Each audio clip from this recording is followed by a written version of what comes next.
Olá, boa noite, tudo bom? Aqui quem fala é o engenheiro Leonardo, tudo certo? Bom, hoje foi o dia 25 de outubro, para quem não sabe, é o dia do engenheiro civil, né?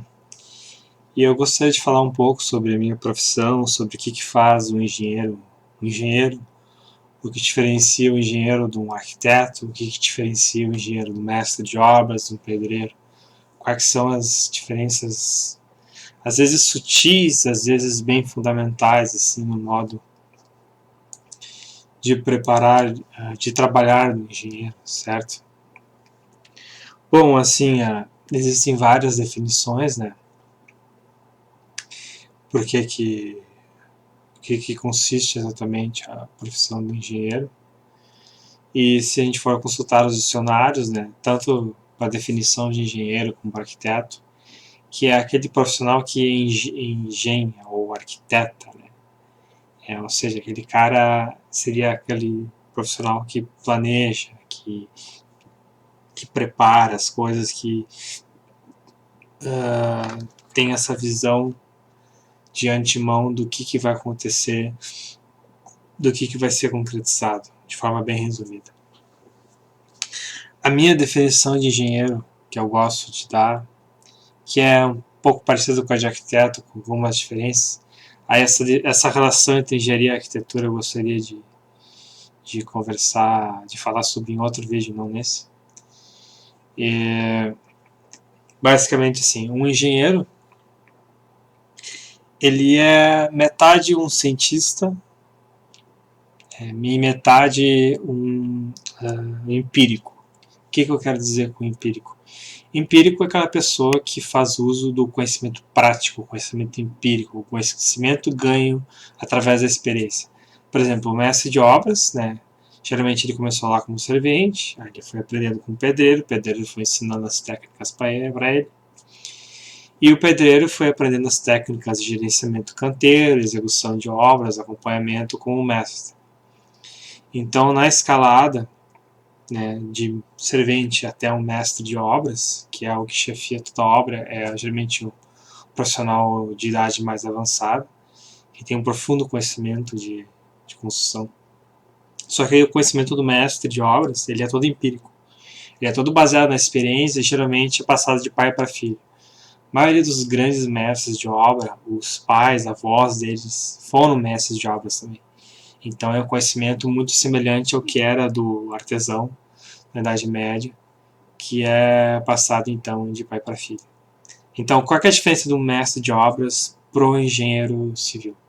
Bom, essencialmente a atividade deles é muito semelhante, com a diferença que o engenheiro civil, além do conhecimento empírico, que ele vai ganhar através da experiência, e ganhar junto aí com feedback e trabalho coordenado com o pedreiro, com o arquiteto, com o mestre de obras e todos os demais profissionais, né?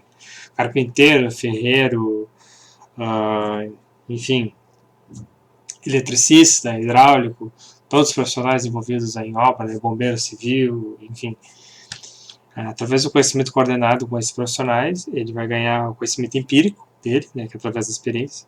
Só que além disso, como ele esteve numa academia, né, numa universidade, ele tem então um embasamento científico, né? Ele vai ter conhecimento científico ali das matemáticas, né, da matemática, da física básica, vai ter conhecimento aí já mais específico da engenharia, da parte de mecânica, ele vai ter também conhecimentos de programação, de matemática aplicada à programação, de criação de softwares, automação, aí avançando um pouco da parte de física, a mecânica, eletromagnetismo, resistências materiais, até culminar então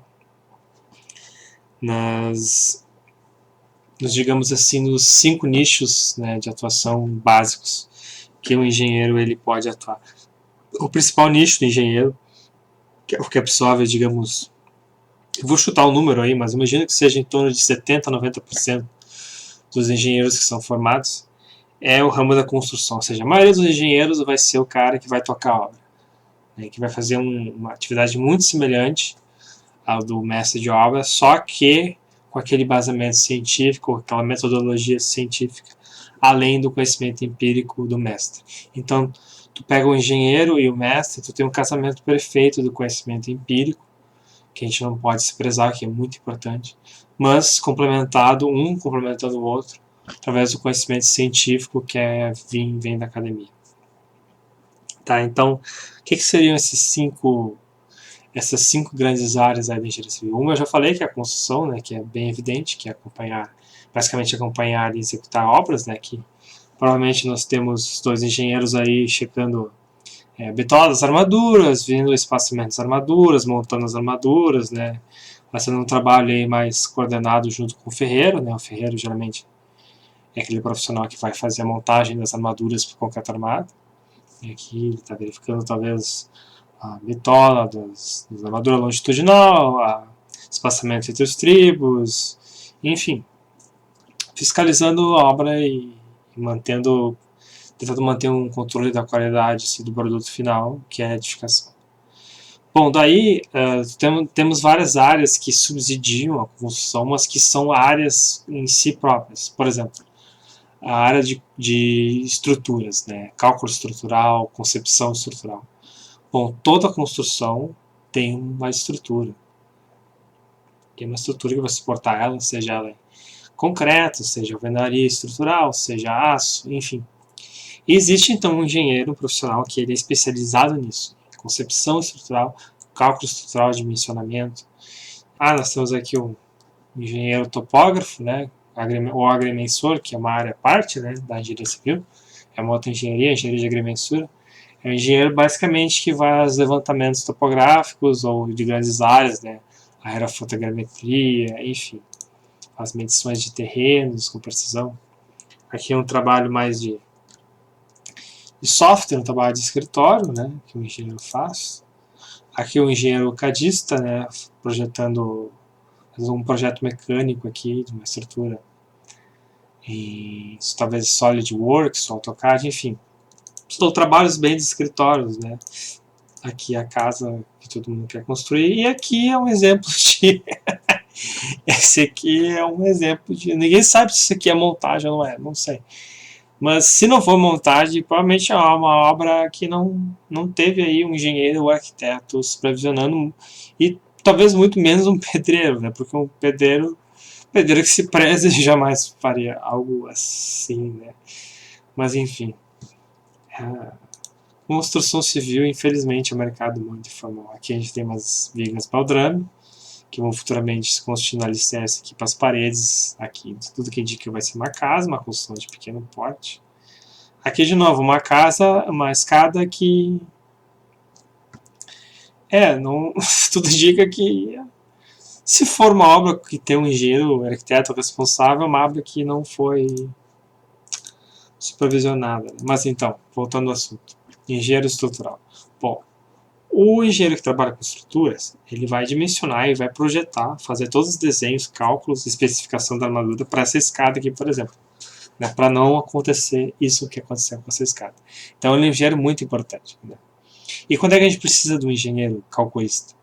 Quando for uma obra que exija vários profissionais, quando seja uma obra complexa, quando seja uma obra simples, uma casinha de ali 60 metros quadrados, dificilmente alguém vai contratar um engenheiro calculista. Vai ser um profissional, um arquiteto ou um engenheiro para fazer tudo, né? Fazer todas as partes da edificação. Aqui provavelmente não teve um engenheiro calculista, que ele teria visto aqui espaçamento das armaduras, as espessuras mínimas aqui de cada degrau, o escoramento aqui provavelmente ele está incorreto, não foi retirado as escoras na devida área, tanto que rompeu aqui a ligação com as lajes, enfim, vários problemas. Aqui a gente tem o edifício com estrutura metálica, aqui a gente tem a alvenaria e aí as tesouras se apoiando na alvenaria, que também é um caso que exige um cálculo estrutural para determinar as dimensões e perfil dessas tesouras, que são trabalhos bem clássicos, bem típicos de um engenheiro estrutural. E aqui realmente o caso das tesouras, aqui algumas metalúrgicas estão acostumados a fazer esse tipo de serviço, então não tem um engenheiro fazendo cálculo estrutural, mas é sempre altamente recomendável, principalmente em questão das solicitações de vento, que elas variam muito de terreno para terreno, de região para região do Brasil. Né? Então é sempre bom fazer o cálculo estrutural de estruturas leves, como aço, madeira. Né? Bom, e aqui a gente tem realmente um desafio em engenharia, que é essa laje aí com esse vão gigantesco, né? E que só pode ser vencido sem causar grandes deformações através de concreto pré-moldado, né? Aqui os vergalhões pré-moldados. Pré-moldados não, desculpa, protendidos, né? São os cabos de aço protendidos, que eles vão então induzir uma contra-flecha para combater a flecha, né? Eles vão botar uma deformação para cima para combater então essa deformação excessiva que teria nessa estrutura caso não fosse usado o concreto protendido. Então esses cabos aqui, que são aí, submetidos a tensões através do macaco hidráulico, visa justamente diminuir as deformações do concreto e também acaba diminuindo a fissuração no concreto. Então é um ótimo meio de controle da fissuração no concreto. Então aqui a gente tem uma ponte e aqui a gente voltou para o nosso engenheiro, nossos dois engenheiros aí trabalhando. Então, essa é uma das áreas de concentração que os engenheiros trabalham, né, que pode tanto atuar como nessa iniciativa privada, né, e também em obras públicas. Né, por exemplo, cadê aqui? Cadê nossa? Aqui sim, nossa obra pública. Construção de pontes. A tão sonhada polêmica aí, construção de pontes. Todo engenheiro calculista que se preze sonha em projetar uma ponte, né? O auge da carreira do engenheiro, né? Aqui é a ponte de Laguna, ponte estaiada, que está na moda, assim, é um fetiche de qualquer prefeito, e todo prefeito que mora numa cidade que tem um curso d'água quer ter a sua ponte estaiada, né? Bom, a gente citou o engenheiro que trabalha com construção, né, com execução de obras, planejamento, orçamentação e tal. A gente falou do engenheiro calculista estrutural, que calcula e projeta estruturas de concreto armado, estruturas de madeira, estruturas de aço, enfim, dos mais variados materiais possíveis. Inclusive tem engenheiros civis, já ouvi falar, que projetavam assentos de avião, que tu pensa que seria uma atribuição a princípio de engenheiro mecânico, mas não, é um engenheiro civil. O engenheiro civil trabalha numa empresa que projeta assentos de avião, né, para tu ver, para a gente ter noção de quão amplo assim é o campo de atuação do engenheiro civil.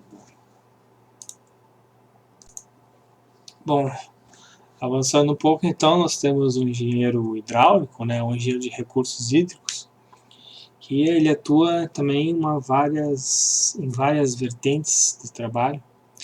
Por exemplo, o projeto de redes de distribuição de água, água potável, redes de esgoto, né, tanto cloacal como pluvial, né, cloacal é o esgoto aquele sujo, né, que vem das vasos sanitários, das pias, enfim. Esgoto cloacal é esgoto proveniente das águas da chuva. Nós temos também aqui uma estação de tratamento, de bombeamento de esgoto, né, que isso aqui também é atribuição do engenheiro hidráulico, né, o engenheiro hídrico, o engenheiro de recursos hídricos. Inclusive é uma engenharia à parte, né, engenharia hídrica, mas também tem alguns engenheiros civis que trabalham com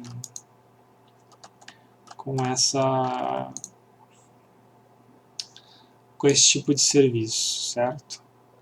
Aqui nós temos, claro, uma hidrelétrica, né, uma barragem, uma hidrelétrica, também é atribuição desse tipo de engenheiro. Aqui mais, não ficou muito boa essa foto, está um pouquinho pequeno. Aqui dá para ver bem, uma hidrelétrica, que tem várias... Uma hidrelétrica, na verdade, é composta de diversas estruturas, diversas obras hidráulicas, né? Tem a obra hidráulica da tomada d'água, tem a questão das turbinas, tem os vertedouros, tem a barragem em si, tem o controle da erosão que vai ocorrer nessa barragem, né? Aí já começa a influenciar, a entrar a parte geotécnica, que eu vou falar em seguida, que é um dos outros campos de atuação do engenheiro civil, certo?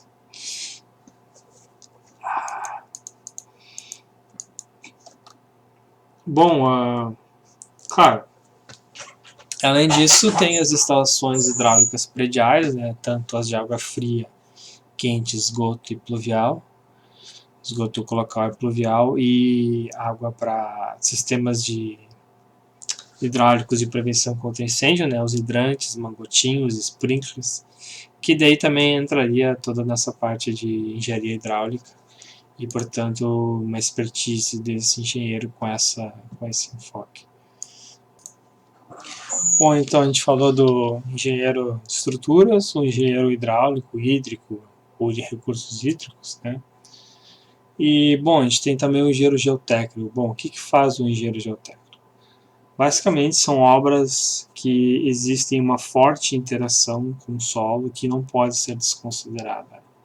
Geralmente são obras de maior porte, por exemplo, prédios altos de 4 a 10 pavimentos, 20 pavimentos, em que é necessário, devido à carga da edificação e também independente das características do solo, a execução de fundações profundas, né? Então, para executar uma fundação profunda dessas, geralmente é necessário a execução de uma investigação do subsolo. Aí tem vários tipos de investigação. A mais popular é a SPT, é a sondagem, atrado e percussão, onde são dados golpes e o número de golpes para o terreno afundar um certo comprimento é correlacionado então com o restante do solo, que serve de dado então posteriormente de projeto para determinar qual a quantidade de estacas e projetar as estacas que vão ser utilizadas. Além das estacas, tem outros tipos de fundação profunda, né? Mas essa aqui sem dúvida é mais comum. Aqui nós temos estacas de concreto, aqui já com os pilares, né? E os blocos de coramento das estacas, né? Aqui a gente não vê as estacas. Mas tem uma foto aqui mais adiante. Aqui, ó. Aqui a gente vê, né, o bloco de coramento que não foi executado ainda, com as estacas para as esperas dos pilares, para fazer a ancoragem, né? Aqui também, aqui vai ser executado, cravadas estacas metálicas, e posteriormente então vai ser feito um bloco de concreto, um bloco de coramento de concreto para essas estacas, e aí o pilar, no caso, que vai nascer aí, que vai transmitir a carga da edificação para essas estacas. Aqui nós temos a execução de uma estaca escavada. Aqui aparece passo a passo como é feito uma estaca escavada. Em retirada do trado, colocação da armadura de aço, né? Bom, além das fundações profundas e também fundações superficiais, né, que estão aqui, né, sapatas, blocos, vigas de fundação, radier, os engenheiros geotécnicos costumam se ocupar bastante de construção de contenções e estabilização de taludes, né? Aí para isso existem dezenas de métodos construtivos para a estabilização de taludes. Um deles é usado esses gabiões, né, que são esses blocos de pedra cobertos por arame, né, então eles são empilhados, são usados muito para a estabilização de encostas de rios, para evitar a erosão. Existem diversas tecnologias nesse respeito, né. Aqui tem outro muro de contenção, aqui feito de alvenaria mesmo, né, alvenaria está parecendo bloco de concreto aqui, mas não tenho certeza. E aqui a gente tem um muro de contenção, acho que com alguns tirantes aqui, isso aqui deve ser dos tirantes, que eles penetram na terra. Então, basicamente, esse tipo de obra que o engenheiro geotécnico faz. Tudo que tem uma interação forte de uma edificação, de uma construção, seja ela de infraestrutura, seja uma edificação mesmo, tem a forte interação com o solo, aí é a especialidade do engenheiro geotécnico. Eles costumam também lidar com a parte de rodovias, né, de pavimentos, também tem essa questão da forte interação com o solo, certo? Bom, então para falar uma das últimas atribuições aí, entre tantas, né, do engenheiro civil, é a parte de infraestrutura e transportes. Bom, esse engenheiro, né, o engenheiro de transportes, ele tem basicamente dois campos de atuação, que um é a parte de rodovias, né, estradas e rodovias, onde vão ser feito o traçado dessas vias, escolhido o tipo de intersecção, dimensionamento da largura, das entradas, enfim, os estudos de viabilidade, estudos de impacto, enfim, análise de tráfego. E aí tem o engenheiro de tráfego que ele vai se ocupar mais da parte de operação, por exemplo. Ele já tem a via já construída, né, que foi elaborada ali pelo projetista, né, que fez o traçado e tudo mais, acompanha as obras de pavimentação, enfim. E ele vai controlar o fluxo de veículos nessa via e conforme for direcionar ou não para outras vias, né. Então, basicamente, o que o engenheiro de tráfego faz, ele vai monitorar o tráfego de uma determinada via e vai fazer o gerenciamento desse tráfego para que a rodovia ela tenha a melhor operação possível, né. Aí entra diversos estudos, né? Estudos de capacidade da rodovia, estudos de variabilidade, o impacto que um acidente tem numa via. Se tem um impacto, o engenheiro de tráfego ele tem que remanejar talvez o fluxo de tráfego para outra via para amenizar congestionamentos, enfim, eles fazem diversos tipos de estudo. E o engenheiro de tráfego, em geral, ele trabalha ou com licitações ou ele trabalha no setor público, né? Então, eu acredito que a maioria dos engenheiros de tráfego atualmente trabalham no setor público. A engenharia de transportes, ela está bem ligada com a engenharia de produção, que daí já sai um pouco fora da engenharia civil, mas que lida com toda essa parte de gestão, de marketing, de finanças, né? Mas aí já sai um pouco fora do escopo desse vídeo, que é focar mais no trabalho que o engenheiro civil faz. Então, fazendo uma reprise do início do vídeo, o que o engenheiro civil faz é essa aliança, então, um pé na ciência e um pé no empirismo, né? Um pé no conhecimento científico, acadêmico, e um pé no conhecimento adquirido pela experiência, pelos erros e acertos. Então ele busca fazer o casamento dessas duas áreas, fazer com que elas façam sentido, né? Que o conhecimento empírico não pode dizer uma coisa e o conhecimento científico dizer outra. Não, eles têm que concordar. Então o engenheiro, muitas vezes, acaba tendo que fazer o papel de juntar duas áreas que aparentemente não faziam sentido entre si. Um exemplo clássico é a hidráulica aí do século XVIII, conhecimento que se tinha do escoamento da água, e a mecânica dos fluidos clássica ali do escoamento potencial, escoamento sem viscosidade, que era totalmente teórico. Então, o que aconteceu no início do século XX? Prandtl, né, que foi um estudioso de mecânica de fluidos, ele formulou aí a teoria da camada limite e conseguiu, então, fazer o casamento perfeito, né, da hidráulica, que era essencialmente uma ciência empírica, né, baseada em fórmulas empíricas, com mecânica de fluidos, e mecânica de fluidos hidráulica se tornou então uma ciência coesa, uma ciência totalmente fundamentada aí na física e nas leis de Newton. Bom, pessoal, eu vou ficando por aqui. Podem mandar suas perguntas, seus comentários. Peço para vocês para ajudar a divulgar o canal, dê o seu like, se inscreva e deixe sua opinião aí. Vamos conversar então vamos debater então sobre o que o engenheiro civil faz e quais os limites de campos de atuação que um engenheiro civil pode fazer. Certo? Então, até mais.